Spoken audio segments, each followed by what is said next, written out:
Mga paghurup-hurup sa estasyones nin Via Crucis. Ikakagduwang estasyon, si Jesus nagadan sa krus. Pagrukyaw kang ebanghelyo susog ki San Juan. Pagkatapos kaini, aram ni Jesus na ang gabos na utob na, asin tanganing bulanos na mautob ang kasuratan, nagsabi, "Napapaha ako." Igodumaning sarong basong pano ning suka, sarong ispongha na sinarumsum sa suka, itinakod sa tukon asin idinuhol sa saiyang ngimot.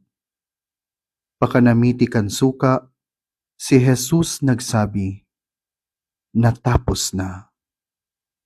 Dangan idinukoan payo, asin naotsan. An marhay na bareta kan satong kagurangnan. Paghurup-hurup. Natapos na. Tetelestai. Sa pagsabi ni Jesus na ang gabos natapos na, ini nangangahulugan ning tulong bagay. Nahimo na ang gabos na nasusurat papadapit sa iya. Natapos na ang misyon na sinugo sa iya kan Ama. Nabayada na ang utang huli kan sa tuyang pagkakasala. Tetelestai. Ang kagadanan ning kagurangnan bakong kadaugan, kundi kapangganahan tumang sa kaiwal. Gabos, hinamaning kagurangnan susog sa kabutan kan Ama.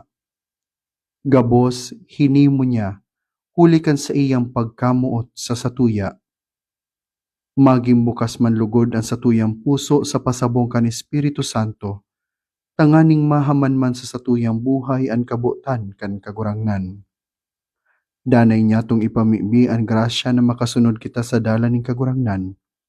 Dala na magdadara sa tuya, bako sa kagadanan sa Kalbaryo, kundi sa kamurawayan ning pagkabuhay liwat.